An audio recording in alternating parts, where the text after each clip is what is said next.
This one working? There you go. Please sit down. One of the things I want to put to rest, everybody looks at me and says, have you ever been on a farm? And I remind them that what nobody knows. I come from the state of Delaware. I represented Delaware for 36 years in the United States Senate before I became vice president. Single largest industry in Delaware and the Delmarva, Delaware, Maryland, Virginia Peninsula, that peninsula that goes down, is agriculture. It's a $4 billion industry. $4 billion, that whole peninsula. And we have more chickens than there are Americans, more broilers. And so, you know, I've been very, let me put it this way. If I didn't know something about farms, I'd have been a United States Senator for 6 years, not 36 years. But every part of the country is different. Every part of the country is different. But before I go on, I want to pay a little bit of a tribute to this guy right here. I'm going to embarrass you a little bit. This is the man who happens to be the son of the owners of this farm. And this guy is doing, you know, there's an old expression, God made man, then he made a few firefighters. Not a joke. Firefighters are incredible. Who's else crazy enough to run into flames, you know? But all kidding aside, what you're doing in terms of helping conservation as well out in Wyoming is astounding. It really is.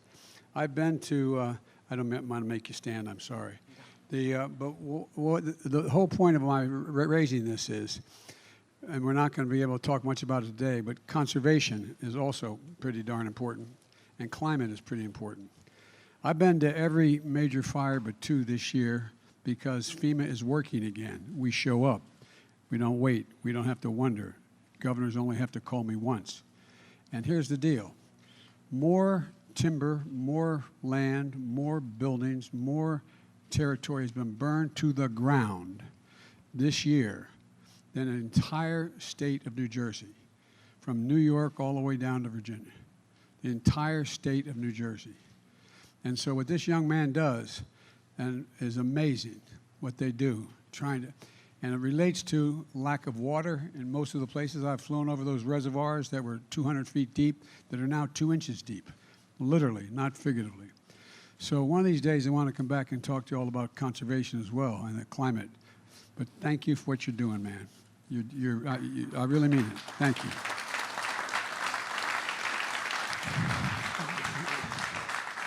Folks, I know it's hot in here, so I'm not going to talk more than an hour and a half. Look, I want to make a few, I think, are fairly important points. First of all, I want to thank Jeff for that introduction and you, Gina, for your hospitality you've extended today. I joined Congressman Robin Kelly here, the real champion for working families and farmers, who represents this area, and I just do what she says. She sends a note to the White House, and I get it done. No, but she's a key player in infrastructure, getting high-speed internet, clean water to every person across this district. And I know we wanted to be here also was Dick Durbin and Tammy Duckworth, but they were going to come, but there's a vote today in the United States Senate, and they're unable to be here. They're two of the most genuine, reliable people I've ever worked with, and I've been doing this for a few days. And I want to thank Tom Vilsack. Tom and I became friends when Tom was governor in Iowa. We traveled the state. Tom has forgotten more about farming than most people will ever learn. I'm sure this room knows as much, but the idea, Tom talks about how critically important that agriculture is to the United States in every single solitary way. But the real reason I'm here is to thank American farmers. Thank farmers. You feed America. You got us through a pandemic. And you're literally the backbone of our country. It's not hyperbole. But you also feed the world. And we're seeing with Putin's war in Ukraine, you're like the backbone of freedom. You know, I was at a factory not long ago, 8 days ago, down in Alabama. And they make Javelin missiles to help the Ukrainians stave off the Russians, beat them back in their aggression. And I pointed out that the proof point that America is the arsenal of democracy, that's what they are. We always have been. We've been the arsenal of democracy. I stand here today to thank American farmers who are the breadbasket of democracy. You really are. You know, we talk about, you know, every investment banker could leave their job. If every farmer left, we'd all starve to death. You know, let's talk about what's important. All these jobs are important. But I just think about it. Right now, America's fighting on two fronts. At home, it's inflation and rising prices. Abroad, it's helping Ukrainians defend their democracy and feeding those who are left hungry around the world because Russian atrocities exist. And Jeff and the American farmers understand Putin's war has cut off critical sources of food. Ukraine was the world's largest producer of wheat and corn and cooking oil, but wheat the largest. For example, Ukraine says they have 20 million tons of grain in their silos right now. 20 million tons. And guess what? If those tons don't get to market, an awful lot of people in Africa are going to starve to death because they are the sole supplier of a number of African countries. Somalia, I won't go through them all. But the point is this, that because of what the Russians are doing in the Black Sea, Putin has warships, battleships, preventing the access to Ukrainian ports to get this grain out, to get this wheat out. The brutal war launched on Ukrainian soil has prevented Ukrainian farmers from planting next year's crop and next year's harvest. And they're not doing too darn well in Russia either. Russia's the second largest producer. But we're doing something about it. And our farmers are helping on both fronts, reducing the price of food at home and expanding production and feeding the world in need. You know, I just toured Jeff's beautiful family farm. 800 acres of soybeans, corn, and wheat. We talked about farmers all across America, what they're experiencing today. In addition to Putin's war in Ukraine, it's been cold and wet this spring, like it is cold today. You know, we waited for 90-degree weather until I showed up here. But look, many farmers in the Midwest have been put behind the 8 ball because of that. But it kept them from getting into their fields and planting crops. But as Jeff just shared, American farmers always find a way. They always feel something extra, a spark of patriotism. That's not hyperbole. A spark of patriotism, a sense of never giving up, of always finding a solution. To all our farmers, I want you to know, your congresswoman, me, your secretary, my cabinet, we have your back. Robin has your back. She's always looking at what's going on in the agricultural world. For example, we're reducing the red tape so it's easier for farmers to conserve inputs and double crop. For folks at home who don't know what double cropping means, harvesting 2 different crops from the same field in the same year. And that's what Jeff does with wheat and soybeans, which America is a top producer of, soybeans. And wheat will be harvested around July 4th if all goes well, God willing, and the creek not rising, as my grandfather would say. But look, then you plant soybeans in the same acreage. And he'll tell you, double cropping comes with some real risks. Growing season for wheat is short, and if the weather conditions aren't ideal or aren't at least good, or there are other disruptions, then the timing of everything is thrown off. But it's a risk we need to take. That's why my administration is looking at how to extend crop insurance coverage to give financial security to farmers like Jeff who practice double cropping. Secondly, I want to also, farmers worried about rising fertilizer costs and what is the content of the fertilizer. That's why earlier this year, the U.S. Department of Agriculture announced it would invest $250 million to boost fertilizer production. Literally on the plane out here on Air Force One, I turned to Tom and I said, Tom, double that. Make it $500 million. It's so desperately needed. We can't take chances. It's critical to get this done. Now, when we leave here today, I'm heading up to Chicago. You know where Tom's going? He's heading to the airport when we get to Air Force One. He's heading to Germany, to the G7. That is all the democracies in Europe getting together and their agricultural teams getting together. North America, Europe, and Asia, they're all part of it. And to solve some really big problems. They're going to see what actions we can take to increase fertilizer supplies globally and identify how we can work together to prevent export restrictions on food and agricultural inputs and bring more global production to market, which will stabilize prices and bring more certainty for our farmers and keep people from dying of hunger. You know, this bill's in other ways as well. My administration has been working to drive down the cost to farmers, and Tom mentioned it a little bit, and prices to consumers. To reduce gas prices last month, I was in Iowa, at a biofuel processing plant, and I announced an emergency waiver to allow E15 gasoline to be sold across America during the summer. It's an extraordinary effort, but it had to be done for this summer.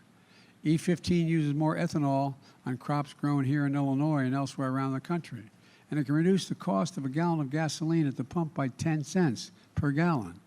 Every little bit matters. I know it's a big deal, and Robin is a big supporter of this, and she's pushing it in the House as well.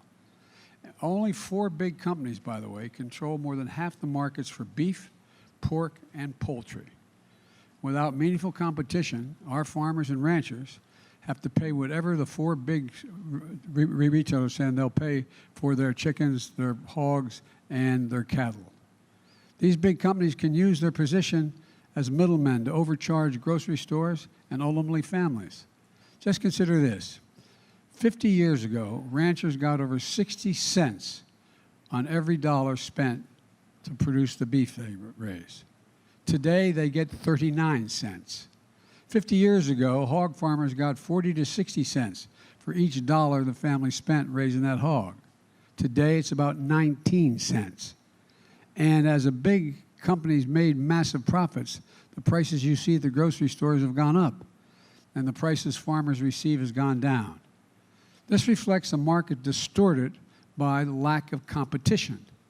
So last year I signed, one of the first executive orders I signed was that the competition, to make competition more available and level the playing field.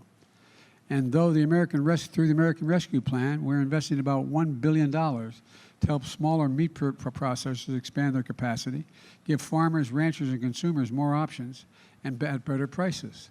Look, I'm a capitalist, but capitalism without competition is not capitalism. It's exploitation. It's exploitation. Folks, we can make sure the American agriculture exports will make up for the gap in Ukrainian supplies.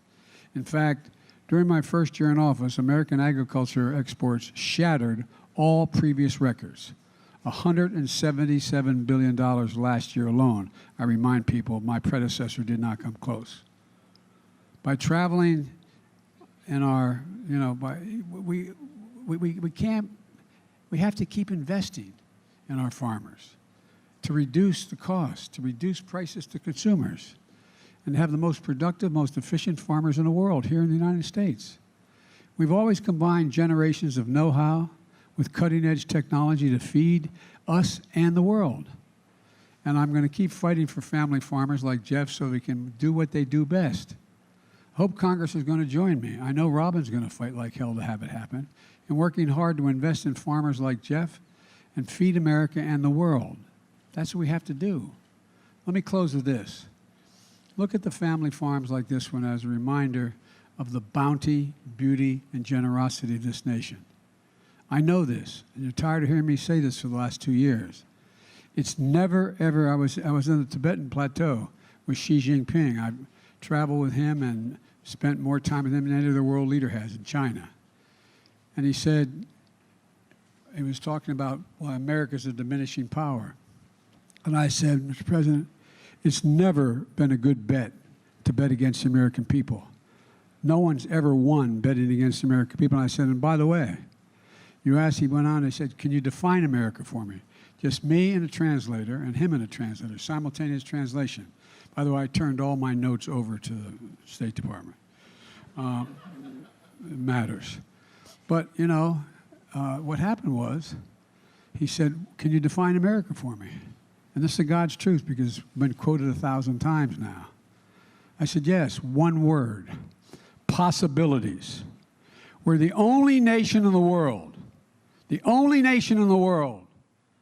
that has come out of every crisis stronger than we went in it, every single time, regardless of what it was. No other nation has done that. It's one of the reasons why in some places we're called the ugly Americans. We think we can do anything. We know we can do anything. We know. This nation leads the world. We stand up for freedom. We're the United States of America. And when we are united, there's not a damn thing we can't do. It's not hyperbole. It's a fact. As a student of history, it's a fact. There's nothing beyond our capacity when we work together, nothing. So I'm here to say, God bless our farmers, and I mean this sincerely, God protect our firefighters, and may God protect our troops. Thank you for what you do. America owes you. They owe you big.